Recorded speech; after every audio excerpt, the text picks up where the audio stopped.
for the team on the bye week? We did our normal Monday.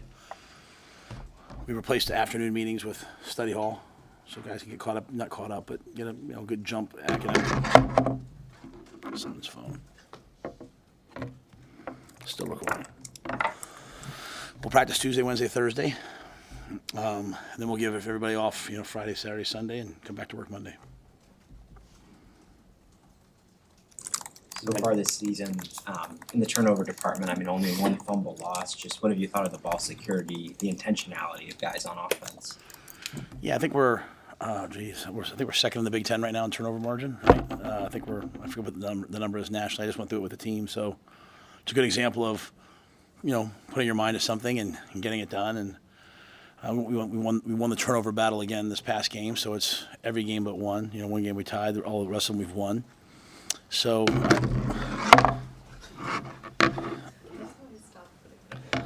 I got it.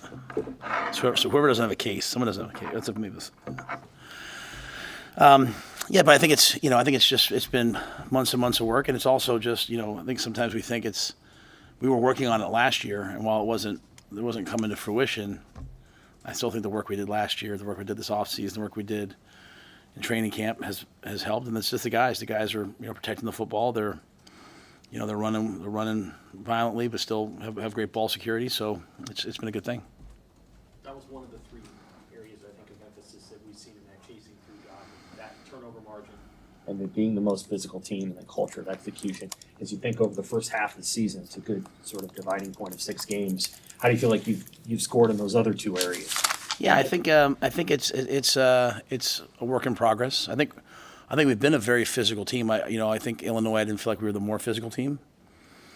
I felt like we were looking at the scoreboard instead of just playing the next play. I'm just worried about winning, which ultimately comes from me. So I think we've been a very physical team. We have a long way to go, to be the team that we want to be. And then culture of execution, the penalties, I think, like going into last game, we were 124 out of 134 in terms of most penalized teams. On the flip side, though, if you look at our games, we've had 47 penalties thrown against us. We've had 47 penalties thrown against our opponent. So they've been highly, highly penalty-filled games, if that makes sense. So it's not like, we're just getting destroyed by, we have 11 and they have 3, right? But that's something I'd like to see us improve. I've talked a lot to the guys about improving. And really, when I talk about penalties, I'm talking about pre-snap penalties, and I'm talking about, which we eliminated last game, and I'm talking about, for the most part, and then 15-yard personal fouls and the things that happened at Illinois, right, that aided all the scores. So I think we've improved in that area. But there's certainly things we have to work on, things we have to get better at. We know that, So special teams, special teams is kind of a tale of two things, right? You have in the last 2 games, 5 or 6 balls put down inside the 10, punts down, that land inside the 10. You fake a field goal, you tackle them on a fake punt. So we fake a punt, they fake a field goal, we stop them. But then you have, 2 blocked field goals the week before. Obviously, you have 2 blocked punts. To ever have 2 blocked punts and not lose the game is almost impossible. And credit to Nate Borkacher, the play he made on that blocked punt. He runs the guy down, tackles him at the 2, and then we're able to have this epic goal line stand. So I think that's one area. I think our run game offensively is not where it needs to be. We're not hitting the home run plays. We're getting out and getting 12 yards, and then So I think there's just a lot of things. That's a long answer. I'm sorry, but there's a lot of very specific things that I think we have to work on, and we're doing a good job of self-scouting ourselves right now just to see, hey, what are the best things that we do. Papa gave you some good snaps Saturday. As you hit the second half of the season, is there some strategy that goes into where certain guys might fit, where they could play one of their 4 games? Yeah. This was a targeted decision. Hey, he's going to play in this game. He's physical run stopper. Was excellent on the goal line, so he fit into this game. I think with all the guys, we look at them. Some have 1 game left. Some have 2 games left. Some guys haven't played yet. They have 4, and so we're utilizing it. So I think every guy's a little different, but yeah, I think the way we build the team is to redshirt the guys who can redshirt and let them develop and play them the right amount. James Williams is out there has a big game statistically, right? And it's like, well, we made the decision, a hard decision, but the right decision last year to redshirt him down the stretch. And now you see a much, much, much more developed player in my mind. Matt, how would you assess your quarterback play so far? And how pleased are you with that position? I think he's been great. Yeah, I think he's had some wow moments. I think he gets us in the right checks. I think he protects the football. We had the one interception on the RPO this week. That's as well coached a defense as you can see. They're physical, and the win. The win was hard early in the game, and so I think there was some really good lessons. But we knew in that game the best way to win that game was for us to get up and make them play differently, make them play a way they didn't want to play, and so Dylan and the guys led us to two touchdown drives, and it's hard. It was really hard. With 3 of the 5 drives in the second half started inside the 5. It was hard to get into a rhythm. No, that's not an excuse. We have to get into a rhythm that way. Don't make no mistake. But I thought that was part of it. But I think Dylan's the guy that the guys on offense look to. We can continue to help him with improved run game, guys getting open, and I think he'll get better and better and better every week. Back to the run game for a second. You mentioned there was that play that came out, I think, where you guys kind of went with a power play, and it looked like it could go for 95 yards, and it was just 12. Is there a teaching moment there for Dowdell and for your other backs on how to make that one last guy miss? Yes, I'm sorry. So if you go back through that game, whether it's we throw a screen to Thomas early and they tackle him low, we throw the ball to Jalen. We didn't just call that thinking we're going to get a first down. We're thinking that's a touchdown. Okay, and he gets tackled low with one hand. Dante, and yet you go back to the Illinois game. Our defense was struggling. Our offense just up and every time they scored, we answered. Guys made plays, right? So. I'm not a hey, just do your job guy. I'm a hey, do your job and then go make a play. And so part of that is, not getting tackled. And we've gotten tackled low a lot through the first 6 games. And so it's a unique balance in that we didn't tackle great the last 2 weeks at the level I wanted us to. So we went live versus scout team on defense on Tuesday and Wednesday. We tackled to the ground. And, it's easier to do because, you're doing the tackling. You're probably not going to get hurt. And we tackled much better. After the first 2 drives, we tackled much better in the game than we ever have this year. On offense, it's hard to say, hey, go tackle these guys, right? Go in there and hit Fidoni at the ankles, go in there and hit, Emmett at the ankles. So you're trying to always do it in drills, and it's just not manifesting itself at the level I want it to. So part of that's me, right? Part of that's us coming up with a strategy and practice. In that play, Dante stiff arms him, and he kind of stiff arms him, and we need to stiff arm him. So the week before, Washington made all those safeties miss and had 207 yards rushing. I also know, though, when you face a team led by a good head coach, if they give up a ton of yards rushing, they're not giving up a ton of yards the next week. You better be ready. And so, they played really well on defense. But that's a major area for us is those 12-yard runs have to start being 50-yard runs. What do you see or right, just his continued play? What has he given you, and how do you manage that maybe if Tommy Hill is back in the lineup in Indiana? Yeah, well, Sierra's done an excellent job, and he's competitive, he's tough, he's smart, he's helped us on special teams. He made that play on the back fade of the goal line, where he reached back and went and made a play, kind of going back to what we were just talking about. The goal line stands weren't great calls by Tony. They were good calls by Tony with guys making great plays, right? Giff has the tight end man-to-man. He's ineligible, so he just runs right through and hits him, right? Just Sierra picking a ball off, knocking a ball down. Just elite focus. So Sierra's really helped us, during this time with Tommy. As they come back, I think it's probably too early. We obviously are always talking about, hey, what can we do? How can we help ourselves?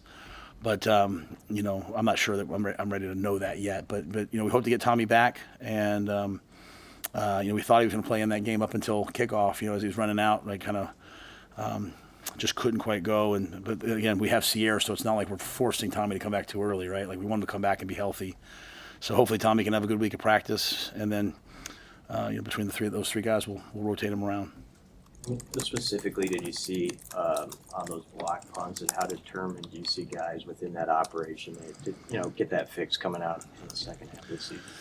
Yeah, The first one, I'll say I usually won't say who it was, but I'll say, just blocked the wrong guy. I say that because I don't think anyone here would question his determination. It's not any of those things. It's, they brought the gunner in. He just missed it, right? And then they had a couple long runs. He came over to me. He's like, I got it. I messed up. I got it. And the second one, personal protector just didn't make the block. So, they challenged you in every regard. And, again, if I could go back, I wish I'd have faked the punt the first one, because we knew they were going to do that, and we knew the corners were just going to sit there. We knew we were going to be able to throw it. It was a little challenging to say, hey, let's go throw it in that wind with our punter, but I believed in Brian. And, I wish you guys could have seen. One of the best things I've ever seen is, this kid gets hurt. He can't even move. He's out there on the little practice mini field, that little AstroTurf field out there at halftime, and he's throwing just to see, can I get my back loosened up to go throw, because we're gonna throw the throw. And, just found a way to get it done. So I think all the guys recognize that, hey, this has to improve, but it's also my job to show them, like, hey, we have to eliminate the catastrophic things, because there other things are all like they're all trending in the right direction, right? Like our kickoff coverage has improved, like they just obviously they fair caught them, like our kickoff return didn't have many opportunities obviously for that, and punt rush, we got close to blocking one. And Buscini, again, flipping the field. That last punt was as big a play as I've been a part of. And, again, him faking that punt, they then didn't come after us again after that, right? So that was as big a play as that was. It flipped the field. Then the next punt, he puts the ball down at the 5, and then they never really rushed us again. Because that last punt, I was scared to death that they were going to come through. They're sending one more guy than you have a blocker for. At the end of the day, like, your punter's got to get it off. And, the fake punt slowed them down maybe a little bit. Did he have a hot call there where when he saw it, he could throw it again? No, we weren't doing that. We were just calling it. Yeah, we had to adjust the protection to make sure no one goes down the field, right? So in the NFL, it's a little easier to do that because they have to go. They can't go until the ball's kicked. But in college, you can go right away. So we had a full fake on. So how rare is it for teams not to cover the gunners like that, just to let those guys run free? It's an old Frank Beamer, Virginia Tech. They used to rush the punt and leave the corners off at 9 yards. They just stood there and they watched. These guys are doing it at 5 yards, and they're as well coached a team. I'm in no way saying that. I'm just saying, like, not many people have a punter with an arm like ours does. He can throw, and so a lot of people wouldn't throw a 22-yard honey hole shot, right? Like, that's hard to do. But thankfully, Bruce Sheeney's probably got one of the better arms on the team, to be quite honest. He's really good at this stuff. And, we had Johnny Hecker at Carolina, who's epic for this stuff. So we have a couple of these things that, Ed has, and it worked. Could Tristan still be available coming out of the second half? And are there any other injury updates? Yeah, I think Tristan's going to begin, potentially begin the process of testing and seeing where he's at, and whatever that means in terms of when he's comfortable, healthy. So, there's that. There's Tommy, right? Tommy was trending closer. Like I said, he was up until kickoff. We thought he was going to go. So, it's just a day-by-day thing with him. Is Bly Hill up? Yeah, Bly Hill. We had him up ready to go, but we didn't play him, right? Because Sierra played so well. So, to me, you're looking at a guy who's got 4 open games in the next 6 games. So, pending a bomb going off, you could probably play him in 4 games. And you've got, like, Amari Sanders has a game left. You've got Larry Tarver has 2 games left. So a bunch of these young players who are developing and getting better and better and better, they have some opportunities here. So, if Bly wants to play, so if Tommy can't go or if Sierra were to get hurt, Bly would be right there. But Jeremiah Charles has done a good job stepping in as needed. You think about it, you're out there, and he's really the 5th corner 2 weeks ago, and now he's the 3rd corner. And so with Tommy out, with Tommy and Bly out, so it's a credit to him. I know that Heinrich Harburg gets onto the field about 5 or 6 times a game. This is a question I get a lot of why he's not used more. Like, can you speak to that? Just I think fans really enjoy watching him play, but he doesn't get a ton of carries or things like that. What's the challenge of trying to get him into the game and also get the ball in his hands? Yeah, I'll say this: I think he needs to play more. So let me start there, right? Like, so I don't disagree when a fan says that. The challenge is like, you have a lot of good players on offense. Like, it's also like the offense also has to be saying, like, hey, get Ja'Cory the ball 9 times. Hey, throw the fade to Nayor. Hey, why isn't Fedoni catching it 5 times? Hey, you know, I mean, they have all those things. Right? They're like, hey, Banks, like, hey, get him 8 catches. Hey, you know, so they have that for me. Hey, why hasn't Carter Nelson touched the ball yet today, guys? Hey, hand the ball to Janirin on the reverse. So we have a lot of players like that I want to see touch the football. If you think about what's happening on the perimeter, if we can just get our run game up to about 180 yards a game, you know, between the tackles, and this is not a shot. This is nothing. This is just all of us, right? The O line, hey, throw the RPO when it's there when they blitz, guy making somebody miss. If we can just improve that number, I think the overall thing will happen. But yeah, I think part of it is we spent so much time with Heinrich getting him ready to be the second quarterback. That, you know, because I mean, he's a play away, right? So I think that's maybe delayed it a little bit. But no, I don't disagree. But I also will say that, you know, the offensive staff hears me say that about Fedoni every day. They hear me say that about all these guys every day. I know we'll get into Indiana next week, but what do you make of their start? And that's a big noon kickoff. Well, I mean, you know, I'm not surprised by it. Let me say that. I mean, the team they had at James Madison, I mean, was an excellent team. And the world's changed. You know, you come somewhere now, and a lot of your good players come with you, right? So they brought over a lot of guys who know how to win. They have a great coaching staff. And you know, the Signetti family, if you're from where I'm from, that's a legendary coaching family. They, you know, Coach Signetti Sr. was as good as there was. And, you know, both brothers are excellent. You know, Kurt's a great coach. He's turned every place around that he's been. And, you know, 2 years ago they had a pretty good team, or 3 years. You know, it's not like Indiana's been in the gutter for them. I mean, they've had good seasons. And he comes in with swagger. He's got a really good quarterback transferred in. They brought some good players. They had some good players that were already there. They've got great wideouts. And they're rolling, right? They're following his demeanor, and they play with a lot of confidence and swagger. And so it's great.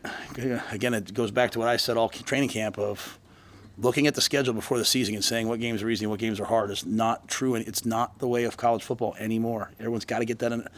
Like how many teams lost to teams that you would have never thought Alabama would ever lose to Vandy. You never would have thought maybe USC would lose to Minnesota. The portal, transfers, and it's changed all of it. That's why there's no undefeated NFL teams, right? So, you know, it used to be that a player would say, man, I got offered from, you know, whomever, Ohio State. I'm going there, you know. But now he might get offered, I might get offered from Blue Mountain State, let's just say. And that's the top school in the country. And they're offering, hey, we'll give you, you know, X amount of money. And another school that's 2 pegs lower on the pecking order of recruiting will say, hey, we'll give you 3 times that. Because for this guy, he's their 15th best recruit. But for them, they're like, well, we can't get those guys. Let's get him.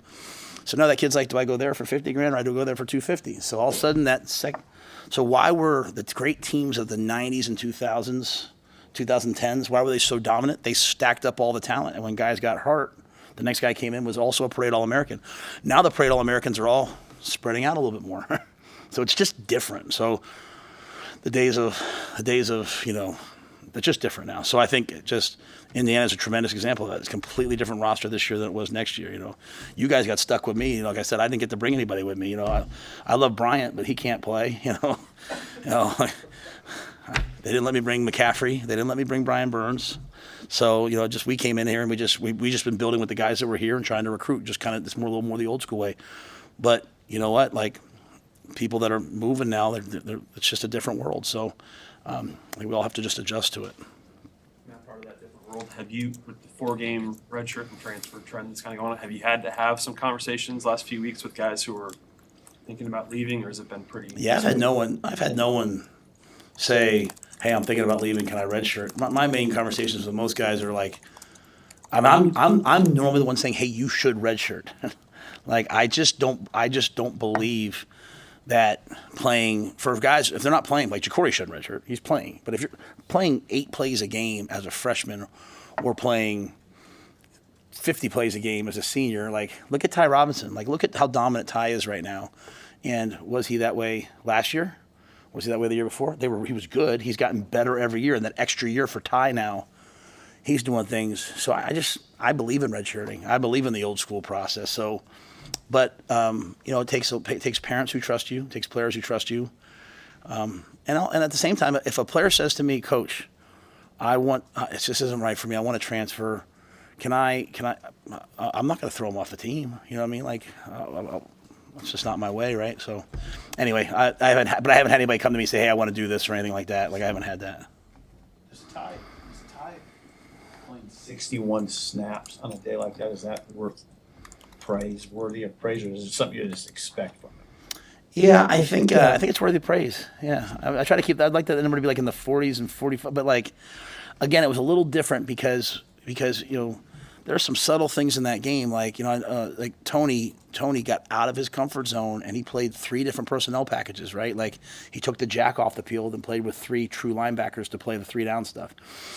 Then he played with 2 jack with a big package, right, and just said, hey, we're not going to let you run the ball. Then he played with the base package. And what it allowed us to do was get us to where we had a lead. And now, to me, playing 60 plays when you're pass rushing at the end of the game is a lot different than 60 plays of, here comes power, ISO. So getting the lead and then letting Ty pass rush. But Ty's in great shape and he practices hard. And that was the number one thing last year with Ty. I'd always talk about, like, because we didn't have him in the offseason. He had that shoulder surgery. I was always like, if you got to get into great shape and play hard. Like you can't play hard 15 snaps a game. And Ty's running all over creation out there. So, yeah, I think playing 61 plays is a credit to him. Matt, you're at the halfway point of the schedule with a 5-1 record. How do you feel about the second half of the season and achieving the goals that you guys set out at the beginning? Yeah, well, I didn't set any goals out. I literally mean that. Like, I just want to be relevant, and so I think at least we're relevant. I still wake up at night upset we lost to Illinois. That's God's honest truth. After we win, I'm happy for 20 minutes, and I'm like, okay, let's get ready for what's next. I'm proud of our players, though. That's the important message. I'm proud of the work. I'm proud of the lack of distractions. I'm proud of the selflessness. I'm proud of the growth. I'm proud of, I'm not sad about it, but we lose Teddy, then we lose Turner, and now Gunner's out there and he's battling, right? We lose Tommy, who's, one of the top players in the country, and all of a sudden Sierra's battling. I'm proud of Marquise Buford, like just every week. So I'm proud of a lot of those things. As it relates to the second half of the season, it's the same to me as the first. Like after Illinois, I could just feel our team. And I could feel our coaching staff. We have to win this game. We have to win this game. And I just enjoyed this game better where the guys just wanted to play. And so I'm going to do my best to go 1-0 every week. Even the bye week, I'm going to try to be great this week on the bye week. And some of that's rest. Some of that's getting away. Some of that's practicing the heck out of the young guys. But that's really all I look at. You say 2 days of tackling last week. How rare is that for you?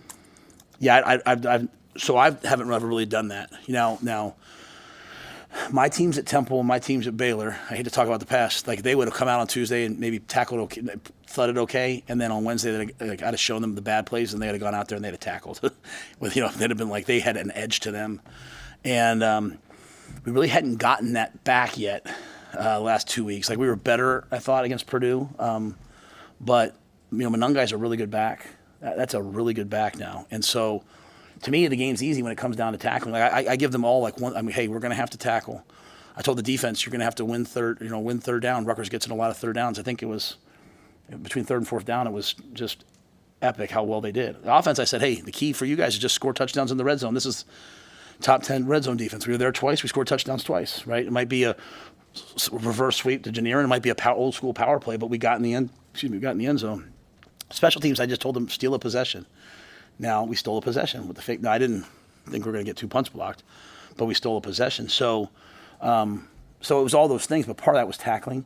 But when I was at Penn State, every Tuesday, our defense tackled the scout team. And so I just said, we might have to tackle. We might have to get ourselves. And then they played as well. And the great message to our guys is they put a little bit more in, and they got a lot more out. Okay, so I don't know if you're going to do that every week, but if you're struggling tackling, we need to tackle more. We obviously need to do more punt protection. We obviously need, so it's just kind of that thought process. Coach, after the game, James Williams was very emotional about how far he's come athletically and personally. How much have you noticed that, and how much of a ceiling does he have here? I think, in terms of he can be whatever he wants to be, and I made the point in there, like I said it here, he was on the scout team last week. Like, this wasn't like this was like hey, this is going to be a big James Williams week. This was like, get Riley Van Poppel and Sua and get the big guys in there. Let's get ready to go. And so he wants to play. So he goes over to the scout team when Terrence sends him over, and he gets good reps. Gets the good tackles and works, and all of a sudden it shows up in the game. I I just know James. I know his heart. I know who he is as a person. He's a really, really, really, really, really wonderful young man.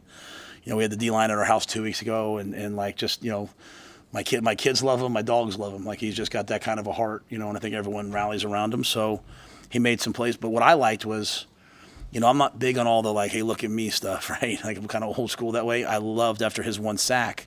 You know, I always like to watch the TV copy. He's pointing at Jamari, thanking him.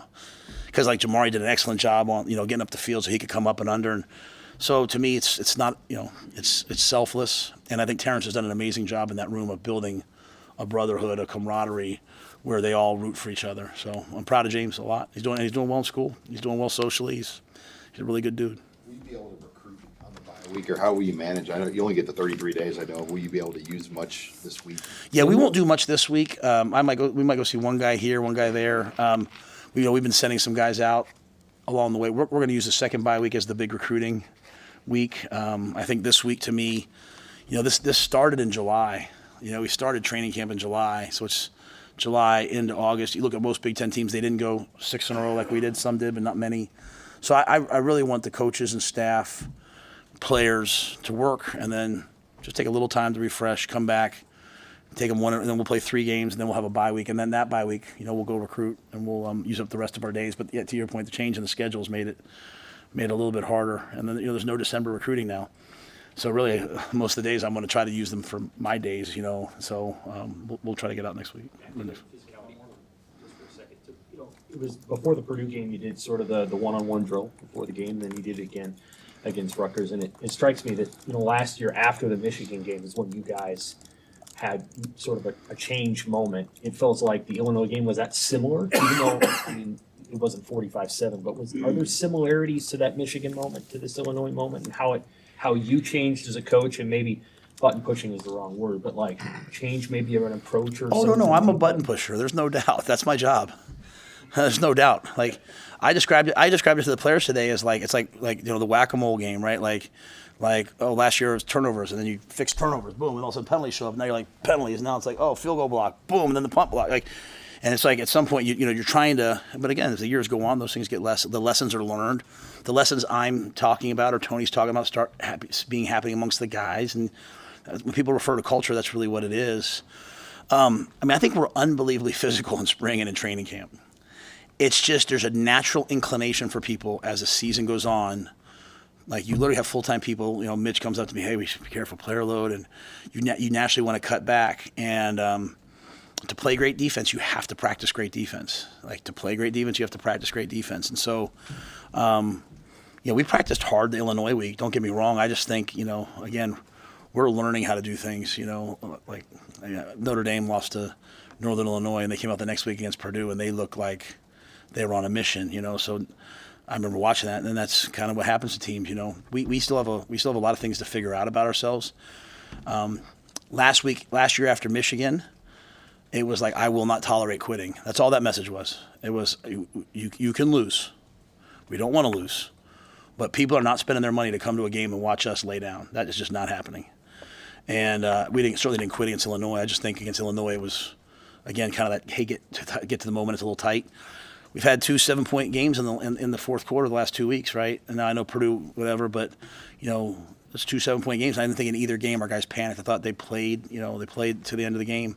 So hopefully we're making some progress in that area. I know we kind of make a big deal of that pregame thing, but what is the thinking with that? There is no thinking. It's just, it's, you know, so much of this is just passion and energy and, like, you know, excitement, and so it's like, hey, we're gonna come together and we're gonna just celebrate each other. Like, and the guys, our team really revolves around certain guys, right? So like when Roman Mangini goes out there, and he went against Hartzog, right? Who's a starter. That wasn't like, you know, and those two guys battle out there. It just lights your team up a little bit. So I mean, we might not do it next week. Who knows? Who knows what we'll do? But it's just something that just seemed to make sense, right? Like, you know, I think so much of this thing is like getting out of your head and going from your heart, and it just felt like at Purdue maybe we needed that. You know, just not needed it, but did it. But, you know, the whole, I don't know if I told you the whole onus of it, the whole origination of it came from when I used to work for my mentor, one of my mentors, George DeLeon. He would talk about over the years playing Nebraska. And when you played Nebraska, he said, I don't know if this is true, people say I'm full of it, but this is what he told me. He said, like, the O-line would line up, and they'd put, like, the D-line or the linebackers, and they would, like, run into him, and then the O-line would hit them. And, like, as the other team was running out, he said half the time you lost the game. Or maybe Phil Snow's, like, you lost the game before you even played them.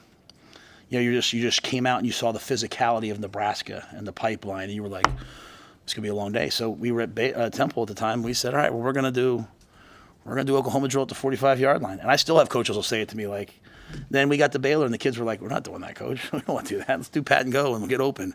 And so we stopped doing it, and just, I don't know, I was fired up for the Purdue game. I was like, hey, give me 2 guys. And then it was cool this week. 3 guys came running out. I said, give me an O-lineman. 3 guys came running out. So it's just, I don't know. It's not much to it. Not much to it. Just a way to celebrate being physical. Michael was that offensive lineman that went out there. Did that please you, and how'd you feel like you played in the limited snaps he had?